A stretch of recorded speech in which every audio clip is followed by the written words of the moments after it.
The thousand petal lotus. King Vikram was the legendary king of ancient India. In stories, he is often portrayed as an ideal king and is known for his generosity, courage, and justice. He is also greatly respected and supported persons of learning. He appears in hundreds of traditional Indian legends, including those in Betal Pachisi, Vikram and Betal, and Singhasan Batisi.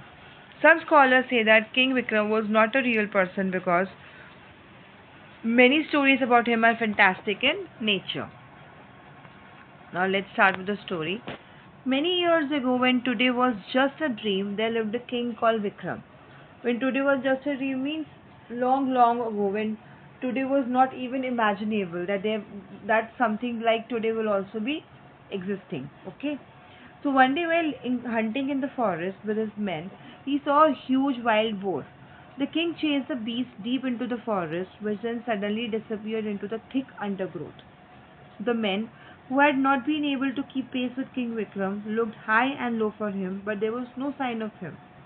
King Vikram, who had ridden far into the forest because he had went deep into the forest in search of that boar, realized that he was lost.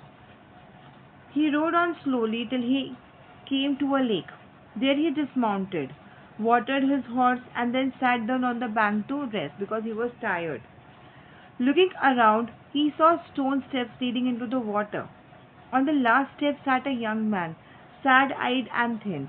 His bones stuck out sharply, and his eyes had sunk into his head, and below them were dark hollows. King Vikram went up to him and said, "Why do you look so unhappy, young man? Is there anything I can do for you?"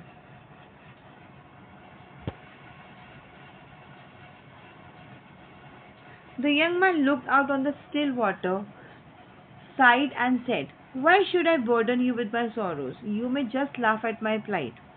Do you think you are the good King Vikram who helps anyone in need?" Then King Vikram said, "I am King Vikram, and if you tell me what the matter is, I will help you." "If you are indeed King Vikram, I will tell you all," the young man said. "My name is Ajit Dey, and my father is King Jaswant Dey of Patan. Even as a child, I was drawn towards our sacred texts, and I spent many hours in prayer. The luxurious life of the court held no charm for me.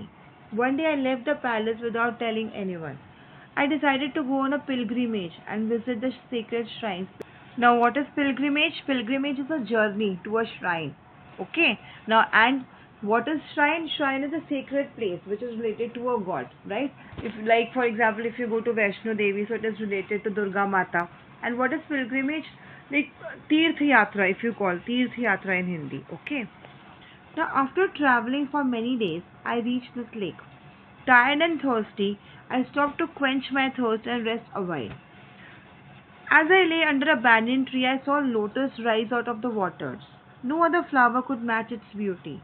It had 1,000 petals and all the colors of Indra's bow, and its scent was sweeter than that of a jasmine. I came down these steps and stretched out my hand to pluck it, but before my hand could touch the lotus, it sank back into the water. Now, why the flower is compared with Indra's bow? Because Indra's bow was that of rainbow colors. For that, Indra's bow has that 7 colors of rainbow in it. Okay, and it was very famous for its beauty. The rainbow looks so beautiful. The rainbow looks so beautiful on that bow. Okay, and that bow was a significance of strength and protection that Indra has for its followers. Okay. I came down these steps and stretched out my hand to pluck it. But before my hand could touch the lotus, it sank back into the water. I, who desired nothing, was now consumed by the need to get it. Every 8 days, the lotus appeared on the surface of the water, but each time I tried to pluck it, it sank back into its watery home. Now, every 8 days, this lotus used to come out, okay? But he was not able to pluck it. I don't know how many moons have come and gone, but I sit on these steps, hoping that the next time the lotus rises, I will be able to pluck it. The young prince fell silent, and his haunted eyes turned back to the lake. The king decided to stay by the lake and help the unhappy young man. A few days later, the lotus appeared, and the king Vikram too was struck by its unearthly beauty. Why it's called unearthly beauty? Because it seemed that it's not of this earth. It doesn't belong to this earth or this world. It was so beautiful. It was just out of the world. Okay. With a prayer on his lips, he jumped into the lake. The waters sucked him down, and moments later he found himself in a strange but beautiful city. Now, when King Vikram was trying to pluck that flower, he was himself sucked by the water, and the moments later he found himself in a strange but beautiful city. He was down in the water. Okay. Now, in the heart of the city was a towering palace. When he went into the water, he saw a beautiful palace there. Vikram went in and came to a secluded garden. What do you mean by a secluded garden? Means a private garden, a private place, not visited by everyone. It was only limited to a specific person. So there were wondrous flowers everywhere. Wondrous flowers means strange flowers, okay? And the trees were heavy with fruit, the likes of which are never seen in the world, which are never seen in this real world, okay? In the middle of the garden was a lake, and on the placid waters, nodding and shimmering, were thousands of beautiful lotuses. Shimmering means chamak rahe the, right? There were thousands of beautiful lotuses. King Vikram was about to pluck one when there was a loud cry. Guards rushed out of the palace with the swords drawn, but the valiant king fought them all off. Valiant means courageous king, the brave king. Then a beautiful lady appeared. See here, you can see in the picture as well. So beautiful garden. Then a beautiful lady appeared. Who are you? And how have you come into my city where no mortal may enter? She asked. Mortal means a person who is bound to die. Okay. Now I am King Vikram, he said. I have sworn to offer my help to anyone who seeks it, said the king. He says that if anyone seeks help from me, so by any cost, I help that person. That is why he is here. Sitting on the stone steps that lead into your waters is a young prince who is enchanted with your lotuses, who is magnified with your lotuses, who is attracted towards your lotuses. He will neither eat nor drink nor sleep until he possesses one. So he wants just one lotus. Please allow me to pluck one for him. You may take as many as you wish, O king. Such kindness and bravery should not go unrewarded, said the lady. This palace and its wealth are yours. Come whenever you please. The lady was so impressed by the king's courageous nature, by the king's helpful nature, how at any cost he wants to help his men, right? So that is why the lady was impressed. So, so she offered him that anything you can take from this palace, everything is yours now. The lady then plucked 100 blossoms and gave them to the king, who thanked her and swam back to the surface. The prince was overjoyed when he saw the lotuses. Here, take them, said king. Vikram unloading the flowers into the boy's lap.